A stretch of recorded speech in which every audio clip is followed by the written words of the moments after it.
Bonjour à tous, bienvenue à ce 4e webinaire Wine Quality Solutions. Aujourd'hui, nous allons parler de la maîtrise des polyphénols pour améliorer la qualité des vins. Lors des 3 précédentes sessions, Romain Thomas, qui est là avec nous aujourd'hui pour faire cette présentation, vous a beaucoup parlé de la gestion de l'oxygène et a montré en quoi les polyphénols étaient aussi impliqués dans les réactions d'oxydation. Donc, nous allons parler aujourd'hui un petit peu plus de cet aspect. Comme vous pouvez le constater, pour ceux qui ne sont pas encore habitués à ce système, vous êtes en mode écoute seul, mais vous pouvez communiquer avec nous en utilisant la petite boîte à questions que vous avez à disposition dans votre panneau de contrôle. Donc, on va faire un petit test. Si vous pouvez m'écrire quelques phrases, bonjour à tous, bonjour, hello, juste quelques mots pour montrer que vous pouvez utiliser cette boîte à questions qui vous servira ensuite pour poser les questions que vous auriez. Donc, vous pouvez les poser durant le webinaire et on y répondra à la fin. Bonjour Sandra. Bonjour Sébastien, bonjour Nicolas, bonjour à tous. Voilà, parfait, impeccable. Ça y est, ça arrive. Super. Merci beaucoup d'avoir joué le jeu. Donc, sans plus attendre, je vais laisser la parole à Romain. Simplement, voilà, n'hésitez pas à utiliser la boîte à questions et puis après la présentation, on répondra à vos questions. Merci beaucoup. Bonne présentation. Merci Magaliev. Bonjour à tous, bienvenue pour ce 4e et dernier webinaire organisé par Wine Quality Solutions. Donc la maîtrise des polyphénols pour améliorer la qualité des vins, un sujet légèrement différent des 3 précédents webinaires, mais qui finalement permet de conclure l'histoire que l'on vous raconte depuis les 3 derniers webinaires. Une introduction pour commencer. Alors, pour vous expliquer qui sommes-nous et pourquoi nous avons décidé d'organiser ces 4 webinaires. Donc Vinventions, que l'on appelle communément la maison des 7 marques, c'est en fait 5 marques de bouchons et 2 marques de service. Donc les marques de bouchons sont Nomacork, Syntec, Hollinger, Vintop et le nouveau qui vient d'arriver s'appelle Alplast. 2 marques de service, Wine Quality Solutions et Wine Marketing Solutions. Donc aujourd'hui, on va essentiellement parler de Wine Quality Solutions, qui est, comme je le disais, une marque. C'est en fait un laboratoire de recherche qui a été créé il y a une dizaine d'années par des œnologues et des docteurs en biochimie, avec un objectif relativement simple, qui était de mieux comprendre les paramètres qui influencent la qualité, l'homogénéité et la durée de vie des vins. Et donc, de ces travaux, qui ont été réalisés en partenariat avec de nombreux partenaires académiques à travers le monde, ont découlé toute une base de connaissances qui a permis par la suite de créer des analyseurs, des équipements et des services au service de la qualité et de l'homogénéité des vins. Donc pour dire 2 mots sur Vinventions en quelques chiffres, aujourd'hui Vinventions au niveau mondial c'est 13% de part de marché et c'est une entreprise qui est résolument orientée vers la recherche, le développement et l'innovation. 30 nouveaux produits ont été développés sur les 10 dernières années. Et pour vous donner un chiffre complémentaire, sur le chiffre d'affaires 2017, 55% du chiffre d'affaires 2017 est généré par des produits qui ont moins de 3 ans. Comme je le disais, c'est une entreprise qui est orientée vers la recherche. 30 papiers techniques et scientifiques ont été publiés ces 10 dernières années. Ces papiers scientifiques et techniques sont disponibles sur notre site internet. 13 récompenses de l'innovation ont été obtenues au niveau mondial. 97 brevets ont été déposés et 47 brevets sont en instance. Donc voilà pour ce qui est de Vinventions. Pour ce qui est de Wine Quality Solutions, je le disais tout à l'heure, on parle de 3 piliers majeurs, des analyseurs, des équipements et des services. Les analyseurs ont tous 3 caractéristiques en commun. Ils sont tous portables, donc utilisables sur site. Ils sont précis et ils donnent des résultats en temps réel. Donc tous les analyseurs donnent des résultats en moins d'1 minute. Les équipements, on en a 2 actuellement, un équipement pour inerter les capsules à vis et un équipement pour embouteiller les vinoloques. Et les services tournent autour essentiellement de la gestion des gaz à l'embouteillage, mais on propose également des services de mesure de TCA par exemple. Donc, qualité et homogénéité sont réellement les 2 mots-clés qui conduisent toutes les décisions qui sont prises au sein de la marque Wine Quality Solutions au service de la durée de vie des vins. Si vous revisionnez le premier webinaire que l'on avait réalisé, on vous a expliqué un petit peu tous les paramètres qui influencent la durée de vie des vins. Et donc pour faire un résumé de l'offre Wine Quality Solutions, On a donc un analyseur d'oxygène qui s'appelle le NomaSense O2, qui va permettre de répondre à deux problématiques majeures, la problématique d'oxydation prématurée des vins et la maîtrise de l'oxygène à l'embouteillage et de l'inertage du circuit d'embouteillage. Le NomaSense CO2 pour la mesure précise et instantanée du CO2. Si vous revisionnez le webinaire numéro 3, on avait parlé essentiellement de la précision de cet appareil qui a une reproductibilité de 50 mg par litre en dessous de 1 g par litre. Le NomaLine est donc l'équipement qui permet d'inerter de façon efficace les capsules à vis. On va pouvoir atteindre un niveau d'inertage dans l'espace de tête des vins avec capsule à vis de l'ordre de 5% en termes de concentration en oxygène. Le Polyscan est l'appareil dont on va parler aujourd'hui. Le NomaSense Color pour mesurer de façon objective la couleur et également évaluer l'impact de perte, par exemple l'impact de perte de couleur suite à un ajout de SO2. Et le NomaSense BioWine, le dernier né, pour suivre de façon précise et rapide les fermentations alcooliques et malolactiques. Donc voilà pour cette introduction. On va tout de suite rentrer dans le vif du sujet qui nous intéresse aujourd'hui. Pourquoi et comment mesurer les polyphénols en cave ? Je vais revenir sur une des slides les plus importantes concernant Wine Quality Solutions, qui est la compréhension de ce qui se passe dans un vin. Dans un vin, on a des polyphénols et on a de l'oxygène. Ces deux composés vont réagir ensemble et avoir une influence sur la structure, les arômes, la couleur et la durée de vie. Pourquoi ? Parce que les polyphénols et l'oxygène entraînent la création de quinones, et ces quinones, par une suite de réactions, vont avoir un impact sur ces quatre paramètres. Les polyphénols et l'oxygène vont également entraîner la production de peroxyde d'hydrogène, et c'est ce peroxyde d'hydrogène qui est responsable de l'oxydation du SO2, et on sait que l'oxydation du SO2 impacte la couleur et la durée de vie des vins.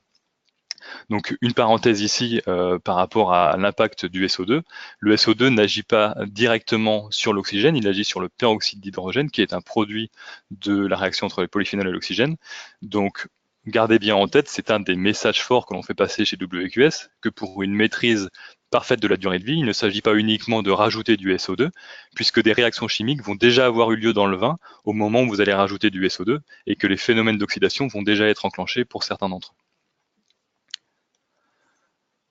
Comment est-ce que l'on gère la durée de vie ?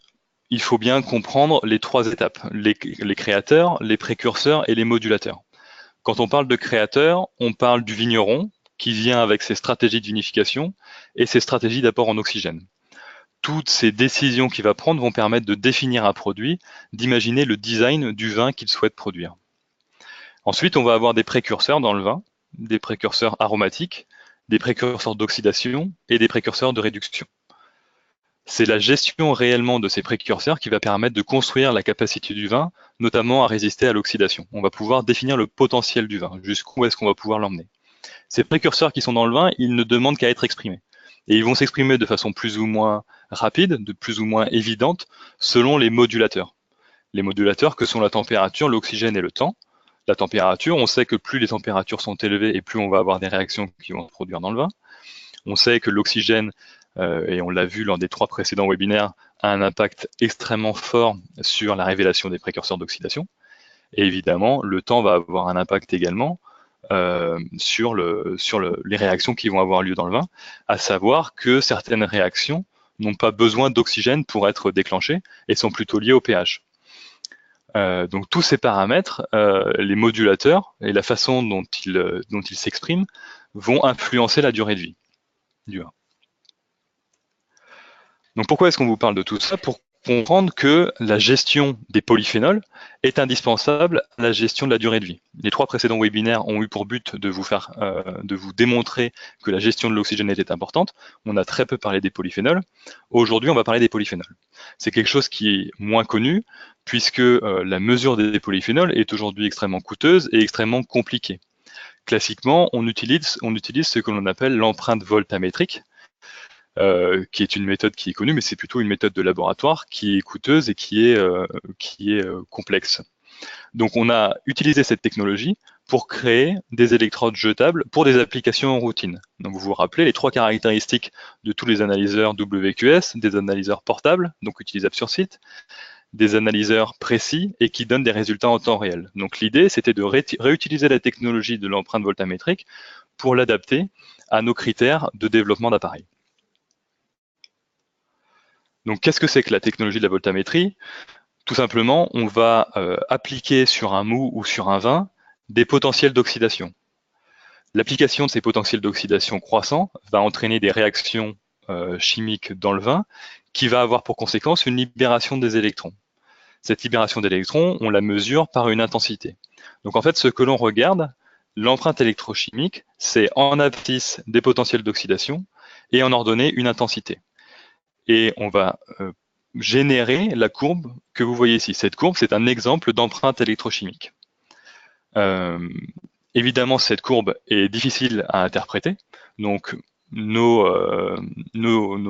œnologues et nos docteurs en biochimie chez WQS ont travaillé sur des ABAC pour transformer ce message en des indicateurs facilement utilisables par des vignerons ou par des œnologues. Les électrodes dont je vous ai parlé tout à l'heure, elles présentent un certain nombre d'intérêts. Elles sont tout d'abord spécifiques aux composés oxydables du vin. Elles ont été validées sur du vin.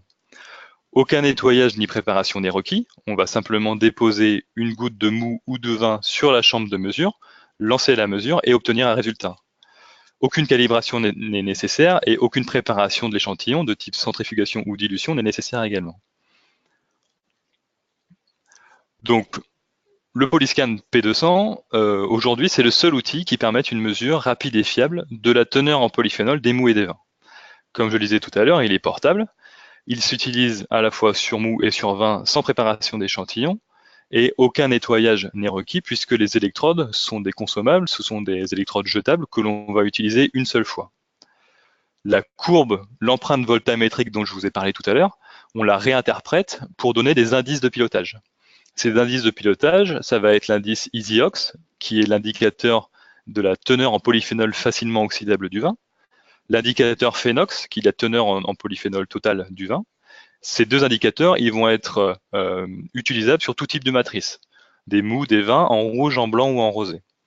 Et ensuite, on a développé également le ratio tanin-anthocyanes et l'IPT, l'indice de polyphénol totaux, pour les vins rouges. La lecture de résultats est immédiate, 1 minute par mesure, et tous les résultats que tous nos clients obtiennent avec le Polyscan sont stockés sur une base de données. C'est une base de données qui est accessible à tous, et quand un nouveau client va faire une mesure, il va pouvoir comparer son résultat avec le résultat des autres clients qui utilisent le même cépage sur la même étape de vinification.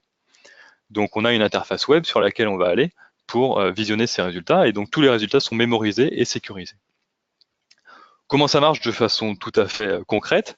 Vous avez ici un aperçu du Polyscan, et puis donc il y a un port dans lequel on va rentrer l'électrode que je vous ai présenté tout à l'heure. On insère une goutte sur l'électrode, et on choisit le type de mesure. Donc on va dire par exemple, je suis en phase de pressurage sur un vin blanc, et le cépage c'est du Riesling. Je démarre ma mesure, et on obtient les résultats en temps réel sur l'écran de la tablette. Donc on va obtenir aujourd'hui 4 indicateurs: le Phenox, l'EasyOx, le ratio tanin-anthocyanes et l'IPT. On va également pouvoir comparer l'évolution de ces indicateurs dans le temps, créer une série, et au sein de cette série, avoir plusieurs échantillons, et vous voyez ici un aperçu. On a fait plusieurs mesures au sein de la même série. Donc les résultats sont obtenus en temps réel pour une prise de décision facilitée et immédiate. Comme je le disais tout à l'heure, tous ces résultats sont sauvegardés de façon automatique sur une base de données. Le téléchargement se fait via Wi-Fi, donc quand la tablette est connectée au Wi-Fi, tous les résultats qui sont enregistrés dans la tablette sont transférés directement sur cette base de données. Voilà pour ce qui est du fonctionnement. C'est une technologie qui a été développée dans sa première version en 2015. On est maintenant sur la deuxième version. 4 récompenses ont été obtenues depuis son lancement, à la fois au CITEVI, au CIMEI, et puis également dans le Wine Business Monthly. Donc c'est une technologie qui est réellement reconnue comme hautement innovante par l'industrie du vin à travers le monde. Voilà pour ce qui est de la présentation de la technologie. C'était important de faire cette première introduction et de vous expliquer comment est-ce que le Polyscan fonctionne, pour vous expliquer pourquoi il est important de mesurer les polyphénols et comment est-ce qu'on peut s'en servir à la fois sur des matrices blanc, rosé et rouge. Sur les matrices blanc et rosé, on va s'intéresser à l'optimisation des opérations préfermentaires. Il y a de nombreuses applications qui sont possibles, on va vous en présenter quelques-unes ici. Tous les résultats qui sont présentés ici sont des résultats que l'on a obtenus avec le Polyscan chez certains de nos clients. Une des premières applications, c'est l'optimisation de la séparation des fractions de presse. Comment est-ce que je sépare de façon objective des lots de jus pauvres en polyphénol et de jus riches en polyphénol, pour ensuite pouvoir adapter les process qui viennent derrière.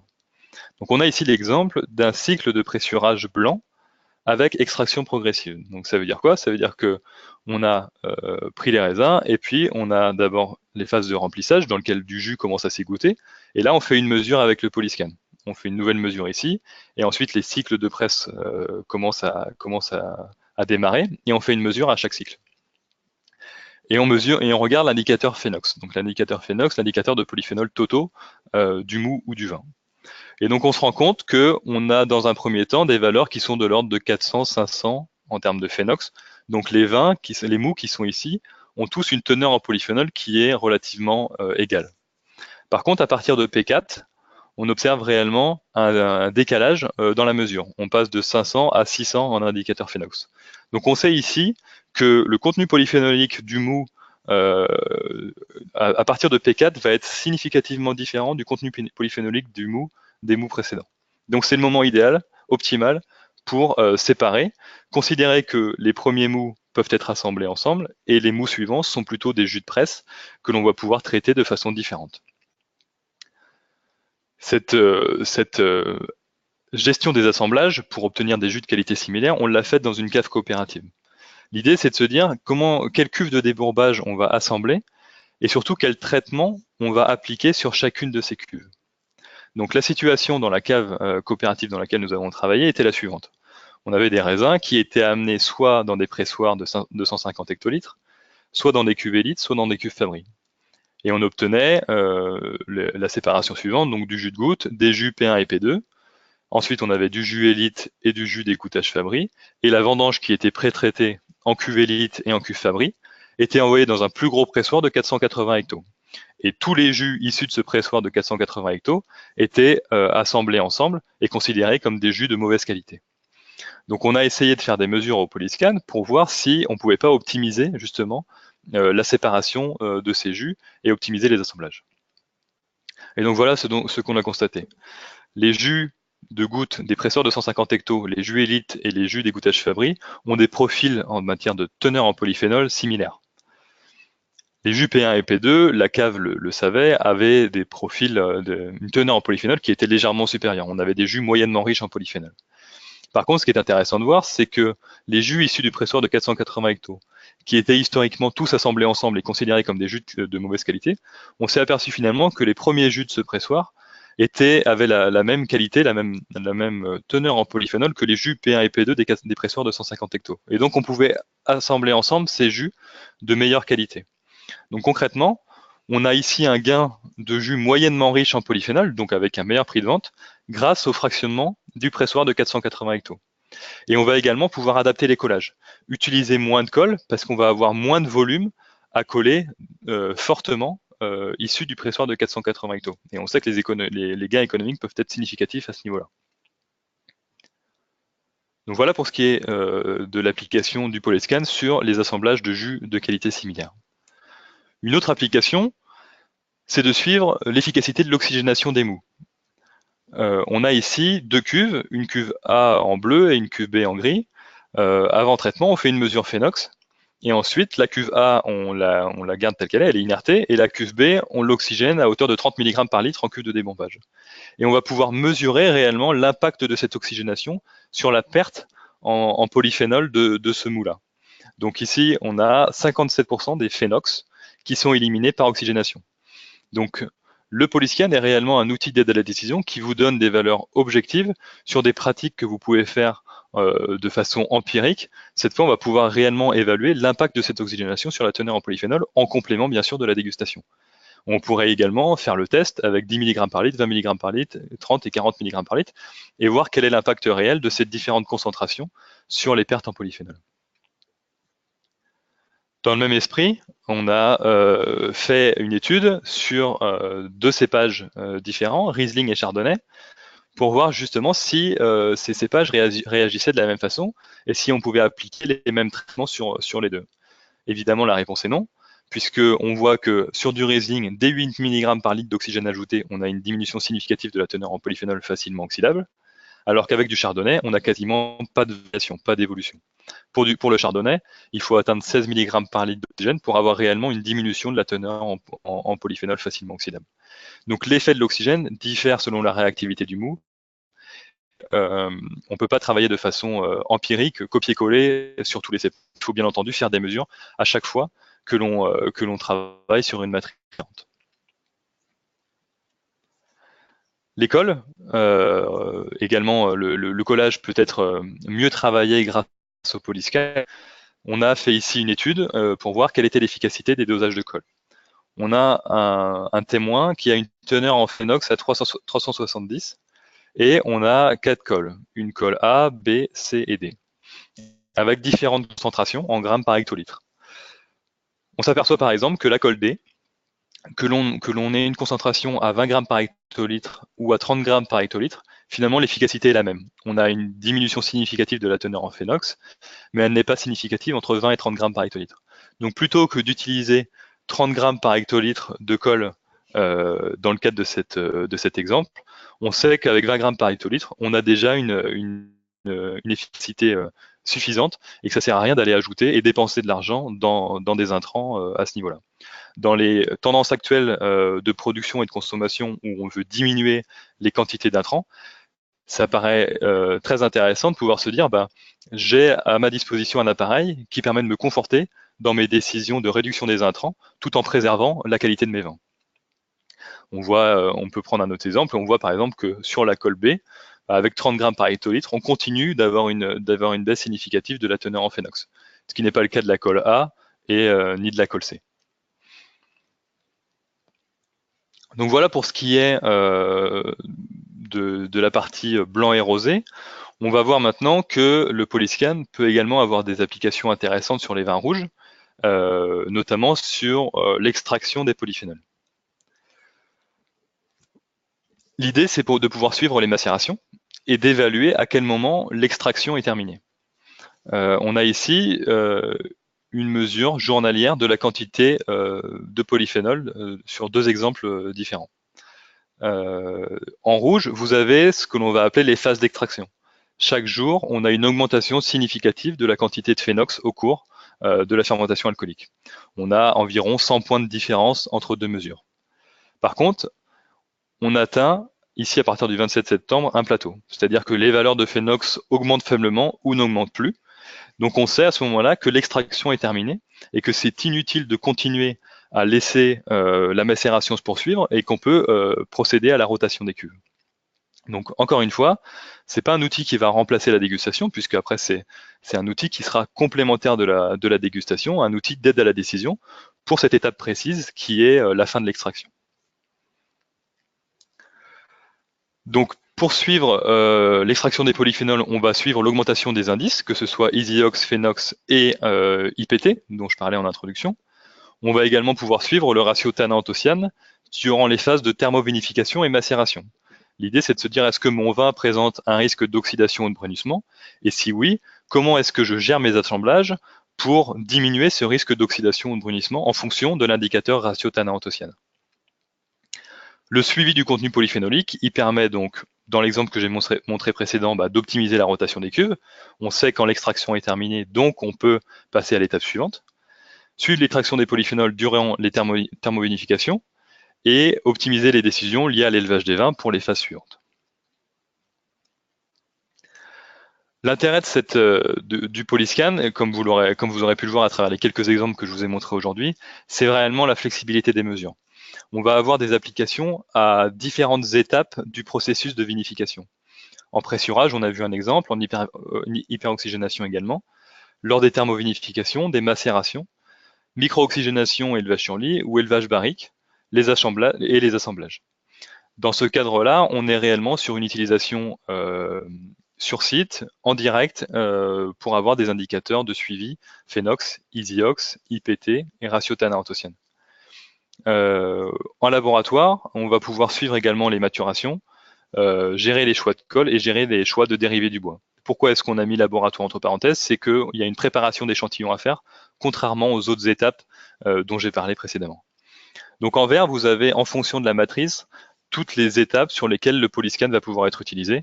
Et entre parenthèses, ce sont les étapes pour lesquelles on est encore en phase de validation, mais on est relativement confiant sur le fait que ces indicateurs sont fiables et permettent de suivre par exemple un élevage en barrique.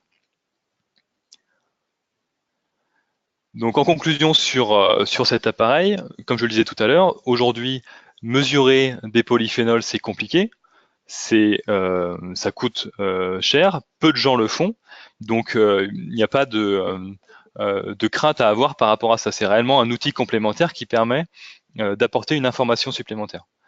Aujourd'hui, on a réussi à développer un appareil qui permet une mesure rapide et fiable de la teneur en polyphénol des mous et des vins pour aider à la prise de décision. Maîtriser le contenu polyphénolique et son évolution à chaque étape de la vinification, et optimiser de façon immédiate les étapes de vinification, que ce soit pressurage, macération, hyperoxygénation, collage ou élevage. Au niveau économique, on a montré tout à l'heure l'exemple de l'optimisation de l'utilisation de colle. Donc on va optimiser de façon significative les coûts de production et utiliser de façon plus raisonnée les intrants. On va optimiser le matériel de cave, notamment les pressoirs et les cuves, et on va obtenir des volumes qualitatifs supplémentaires. On a vu tout à l'heure l'exemple de la cave coopérative, où on s'est rendu compte qu'il était inutile d'associer ou d'assembler ensemble tous les vins issus du pressoir de 480 hectolitres, mais qu'il y avait probablement une segmentation à faire entre les premiers jus et les derniers.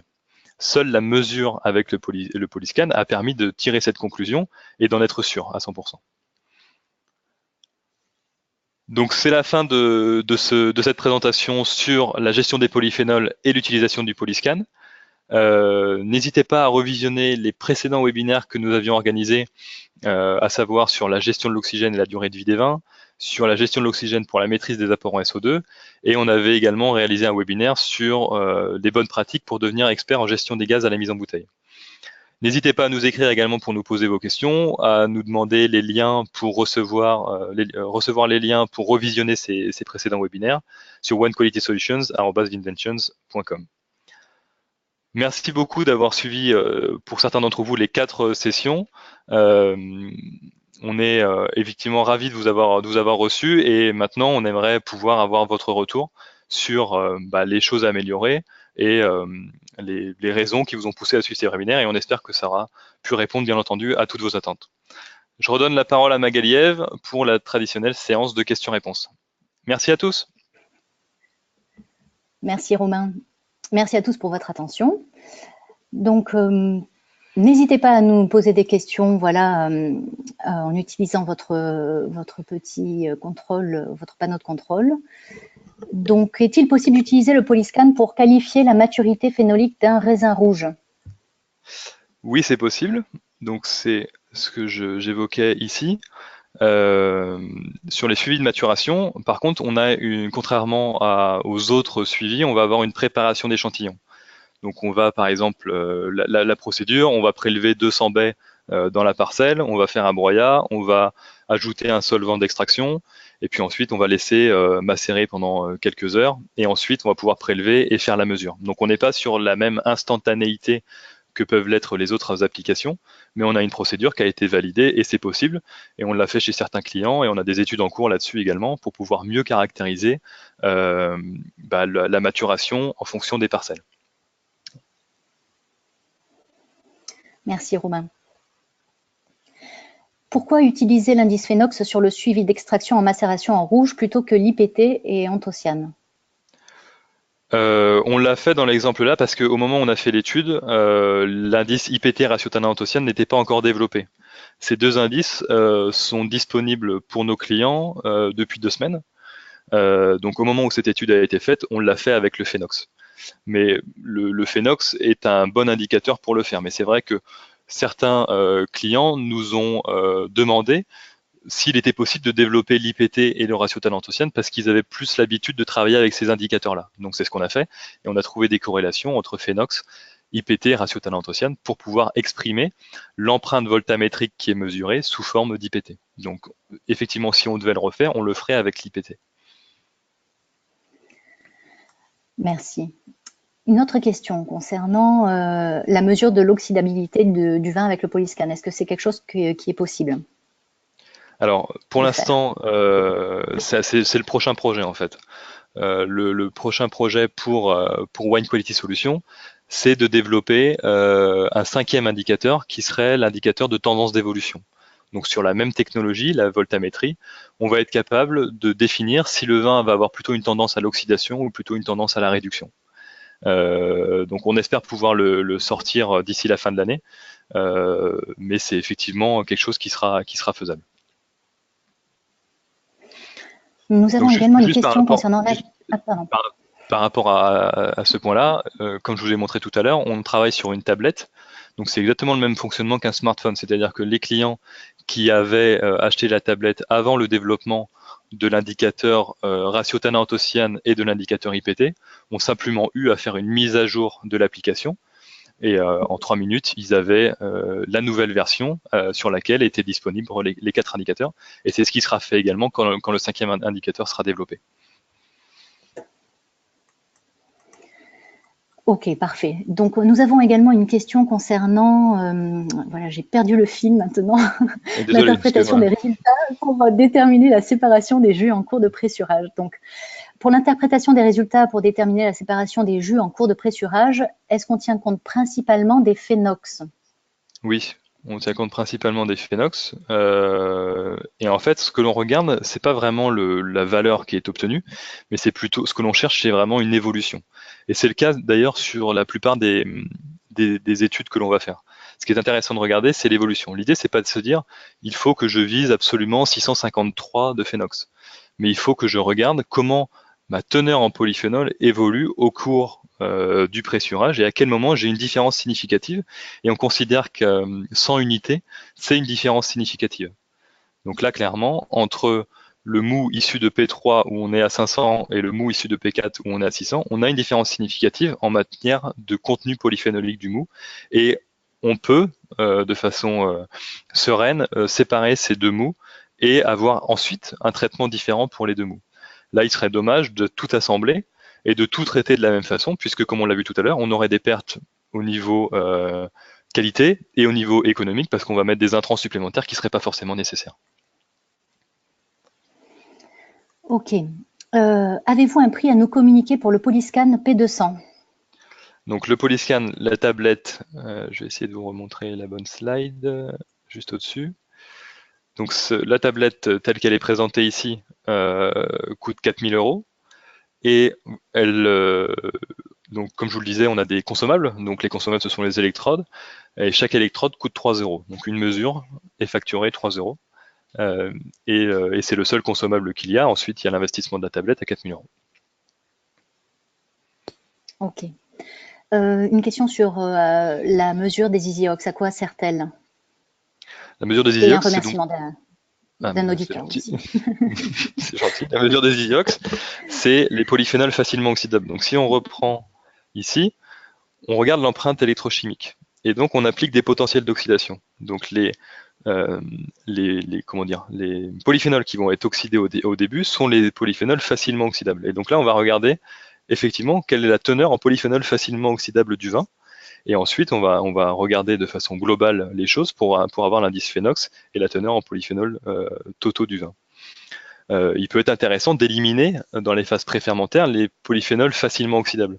Parce que si on ne les élimine pas, pardon, bah, ce sont ces polyphénols qui vont ensuite être oxydés après fermentation alcoolique et pouvoir provoquer par exemple les composés bruns, des phénomènes d'oxydation à la fois au niveau visuel ou au niveau organoleptique.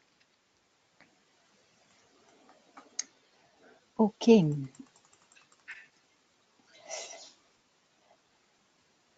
Pour l'instant, nous n'avons pas d'autres questions, Romain. Nous avons eu quelques commentaires, donc j'en profite pour vous dire qu'on vous répondra par mail à ces petits commentaires que nous avons reçus.